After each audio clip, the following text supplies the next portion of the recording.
Obviously development के basis पे vote करेंगे। बेरोजगारी तो है लेकिन उस हद तक नहीं जितना कांग्रेस सरकार में थी। बीजेपी बड़े बड़े जो ले रही है, जैसे 370 उन्होंने हटाया है, मुस्लिम बहनों के लिए उन्होंने 3 तलाक हटाया है। इस वाली यात्रा का भी आप देख लोगे कि भाजपा 400 पार जा रही है। कॉमन मैन के लिए जो मुद्दे होते हैं जैसे अनएम्प्लॉयमेंट है, प्राइस हाइक्स हैं, इन सब के लिए अभी तक बीजेपी ने कुछ ऐसा कुछ किया नहीं है। भाजपा के इस घमंड को, इस अहंकार को तोड़कर रहेंगे।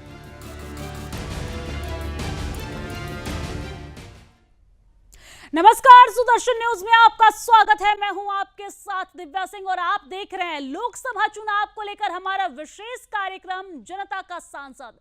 लोकसभा चुनाव 2024 को लेकर सियासी तपश लगातार बढ़ती जा रही है। सत्ता पक्ष और विपक्ष के बीच आरोप प्रत्यारोप का दौर लगातार जारी है। दोनों ही पक्ष जनता को लुभाने का प्रयास कर रहे हैं ताकि देश के सिंहासन पर वो विराजमान हो सके। नेताओं के तो तमाम तरह के वादे और दावे नजर आ रहे हैं, लेकिन जनता अपने इन नेताओं को लेकर क्या सोचती है, ये जानने के लिए सुदर्शन न्यूज देश भर के विभिन्न लोकसभाओं में जा रहा है और आम जनता से सियासी रुख को जानने की कोशिश भी कर रहा है। सुदर्शन न्यूज के राजस्थान के ब्यूरो चीफ नताश पटेल ने जयपुर में आम लोगों से बातचीत की है। आइए देखते हैं।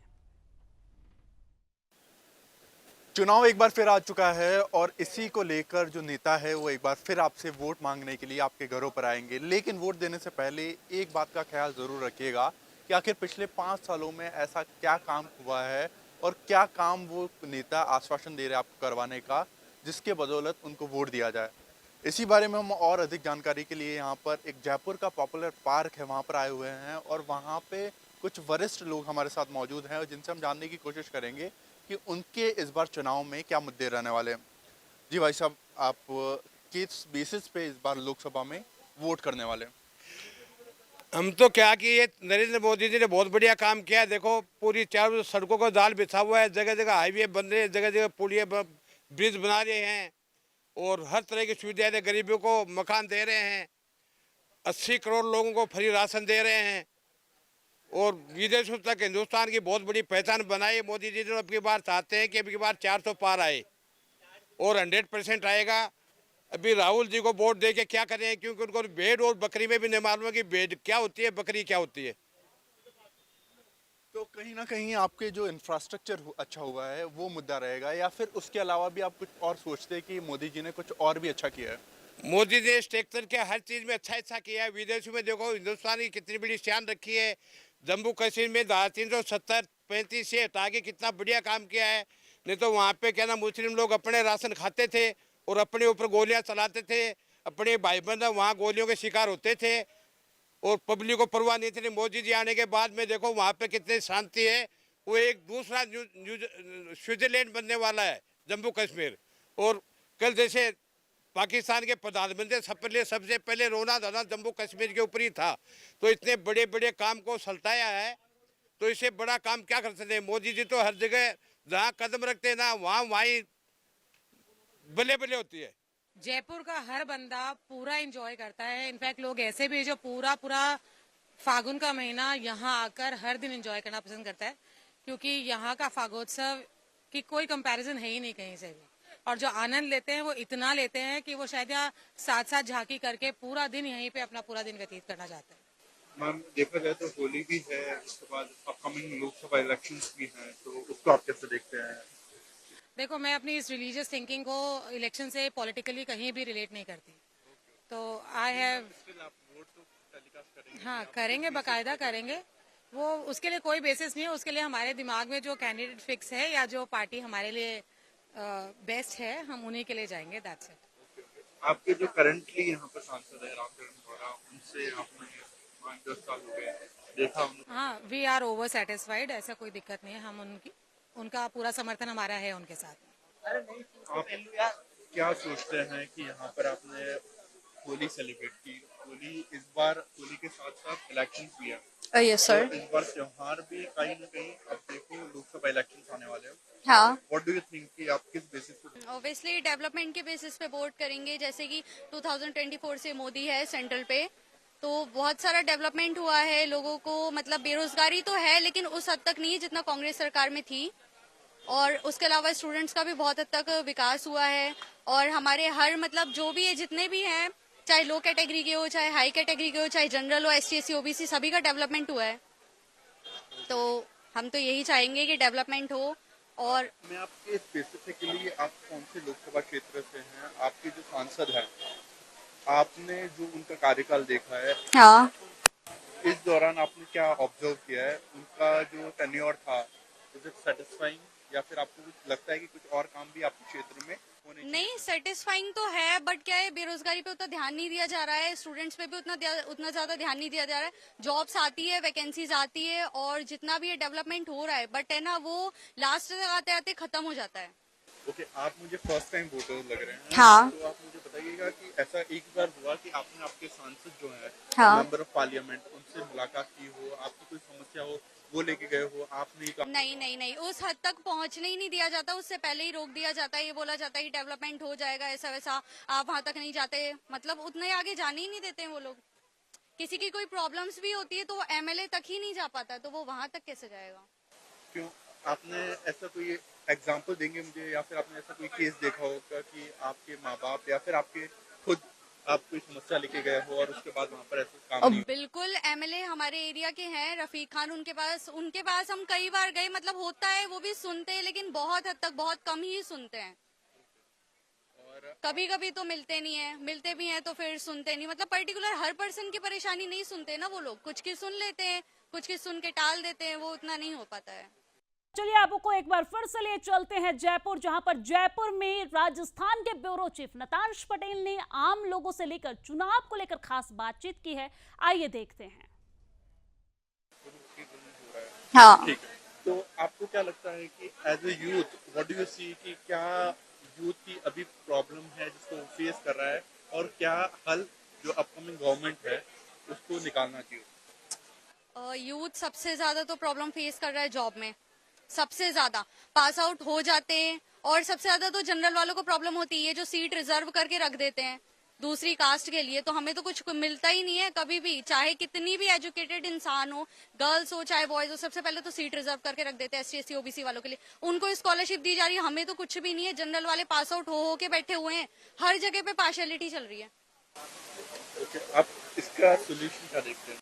इसका सॉल्यूशन यही कि सीट रिजर्व बंद की जाए। जनरल वाला ठीक है, जनरल वालों ने जुल्म किया या फिर अदर कास्ट के ऊपर जुल्म हुआ, लेकिन ऐसा नहीं है, अभी भी जनरल में बहुत सारे ऐसे लोग हैं जिनके पास बिल्कुल भी पैसा नहीं है, एजुकेशन अच्छी खासी है, परसेंटेज अच्छी खासी है, नॉलेज अच्छी खासी है, बट उनको जॉब नहीं मिलती, घर पे बैठे हुए हैं, बेरोजगार हैं, कुछ मर रहे हैं, कुछ फांसी लगा रहे हैं, कुछ पास आउट हो के उसके बाद मजदूरी कर रहे हैं, तो ये तो गलत है। कौन से लोकसभा क्षेत्र से? सर मैं झुंझुनू लोकसभा क्षेत्र से आता हूँ। सर हमारे यहाँ से सांसद नरेंद्र सिंह जी हैं अभी वर्तमान में। क्या आपकी कभी अपने सांसद से मुलाकात हुई? सर वैसे तो मुलाकात नहीं हुई है, बट एक दो बार ऐसे मिले हैं कुछ प्रोग्राम वगैरह के अंदर। आप या अपने परिवार या गांव वाला कोई अपना साथी कभी कोई काम को लेकर गए सांसद? हाँ, मेरे कुछ दोस्त हैं, उनको कुछ काम था तो वो एक बार मिले थे सर से, तो उन्होंने बहुत अच्छे से वो मिले भी हैं उनसे, उनका काम भी करवाया था सर। क्षेत्र में सांसद की कितनी मौजूदगी रहती है? सर मौजूदगी रहती है, हर प्रोग्राम में वो भागीदारी लेते हैं, बाकी जो विकास कार्य होते हैं उनका भी वो मुआवजा लेते रहते हैं टाइम टू टाइम। अब लोकसभा चुनाव है। Yes sir. विगत 10 सालों से भाजपा की सरकार रही है और राजस्थान से 25 सीटें भाजपा के खाते में जाती है। सवाल ये है कि इस बार क्या लगता है कि किस पार्टी का ज्यादा माहौल है और किस बेस पे चुनाव? सर इस बार कोई संदेह ही नहीं है कि राजस्थान में तीसरी बार 25 की 25 सीटें बीजेपी को जाने वाली है, और जो मुद्दे जो रहते हैं, मुद्दे वही है कि भारत ऑलरेडी उसकी विश्व की 5वीं बड़ी अर्थव्यवस्था बन चुकी है, और आने वाले टाइम में मोदी जी के हाथों तीसरी सबसे अर्थव्यवस्था बढ़ने जाने वाली है। आप किस पार्टी को समर्थन करते हैं? मैं सर बीजेपी का समर्थक हूँ। बीजेपी का समर्थन? बिल्कुल सर। लोकसभा क्षेत्र में ऐसे कौन से मुद्दे हैं जिनको लेकर आप इस बार वोट करने वाले हैं? देखो सर, सबसे पहला जो मुद्दा होता है विकास का होता है, रोजगार का होता है, पानी, मूलभूत जो जरूरतें होती है उसका होता है।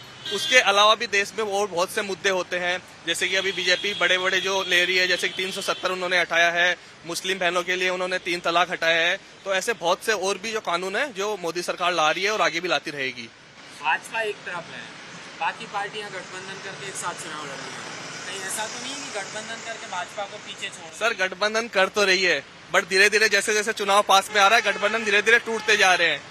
गठबंधन में अभी उनको यही नहीं पता कि अपना PM कौन बनना है, किसको क्या मिलना है, किसको क्या नहीं मिलना। तो ये राहुल गांधी ने जो भारत जोड़ो यात्रा और ये जो यात्राएं की है, क्या लगता है कि सर, लोकसभा में कुछ फायदा? इससे पहले भी राहुल गांधी ने एक यात्रा की थी, उसके बाद में 3 विधानसभा के इलेक्शन हुए थे, उसमें आपने रिजल्ट देख ही लिया है सर क्या हुआ था। तो इस वाली यात्रा का भी आप देख लोगे कि भाजपा 400 पार जा रही है।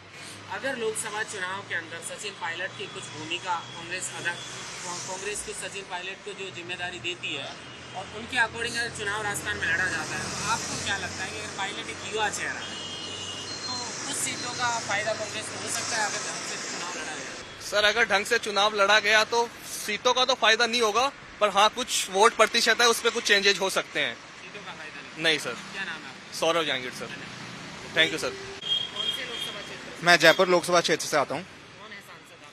हमारे यहाँ पे मौजूदा सांसद अभी रामचरण बोहरा जी हैं। कभी मुलाकात हुई अपने सांसद से? ऐसे व्यक्तिगत मुलाकात तो कोई नहीं हुई है, पर कहीं प्रोग्राम में मिले हों तो ऐसा हुआ है। आप या अपना कोई साथी या कोई कभी किसी काम को लेकर सांसद साहब के पास गए?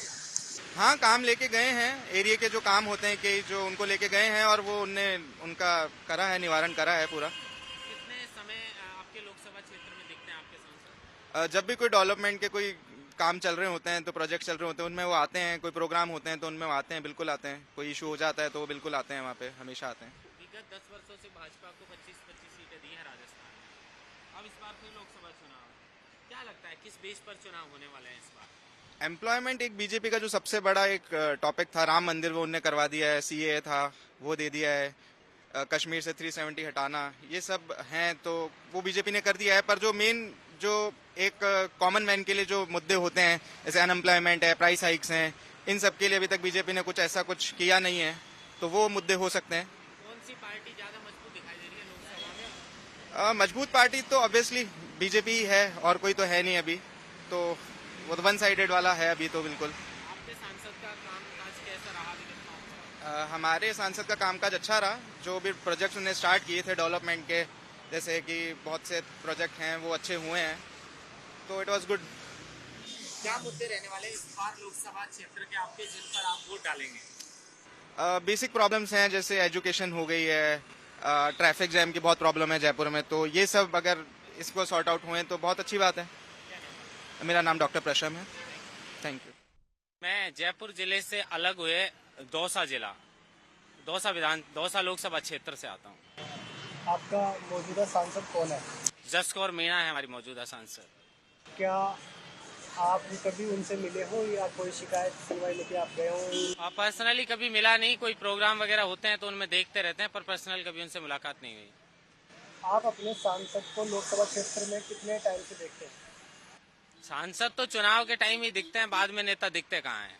आपको क्या लगता है इस बार भारत में किस बेस पर चुनाव होंगे?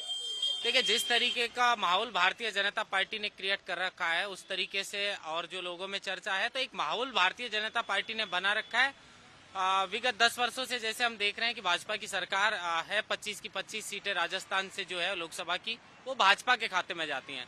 लेकिन इस बार लोगों ने मन बना लिया है और भाजपा के इस घमंड को, इस अहंकार को तोड़कर रहेंगे, और इस बार भाजपा के खाते में राजस्थान से 25 सीटें बिल्कुल भी नहीं जाने वाली। लोकसभा चुनाव है, किस पार्टी का समर्थन ज्यादा है, कौन सी पार्टी ज्यादा मजबूत? देखिए, फिलहाल भारतीय जनता पार्टी की सरकार है देश के अंदर, लेकिन अगर आप माहौल की बात करते हो तो माहौल जो है वो मुद्दों के आधार पर बनता है। अब ये लोग हैं जो राम मंदिर को, 370 को, 3 तलाक को, इन्हीं चीजों को मुद्दा बनाकर और धर्म के नाम पर चुनाव लड़ते हैं। लेकिन धर्म के नाम पर हिंदू, मुस्लिम या सिख, ईसाई किसी को भिड़ाकर, लड़ाकर अगर आप देश को चला रहे हैं तो इसमें देश की उन्नति नहीं है। ये सिर्फ आप अपने राजनीतिक फायदे के लिए कर सकते हैं।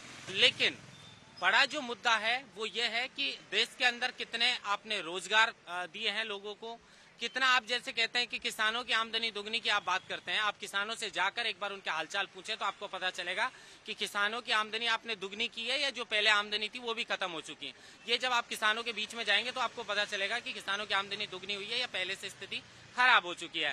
रोजगारों की आप बात कर रहा हूँ, 2014 में मोदी जी जब लोकसभा चुनाव लड़ने के लिए पहली बार आए थे और जब चर्चाएं चल रही थी कि एक चाय वाला जो देश के प्रधानमंत्री का जो है दावेदार है, उस समय आपने देखा होगा प्रधानमंत्री ने कहा था कि 2 करोड़ रोजगार प्रति वर्ष युवाओं को दिए जाएंगे। आप मुझे बता दो, आप पत्रकार हो, आप पूछने के लिए आए हो, मुझे बताओ कि 2 करोड़ रोजगार मिले हैं? अगर 2 करोड़ रोजगार मिलते तो आज 2014 से 2024 तक 10 साल बीत चुके। 20 करोड़ रोजगारों का हिसाब दे दो। 15-15 लाख रुपए खाते में आने की बात भारतीय जनता पार्टी ने की थी। आप मुझे बता दो कौन सा अकाउंट होल्डर है जिसके खाते में 15 लाख रुपए आए हैं।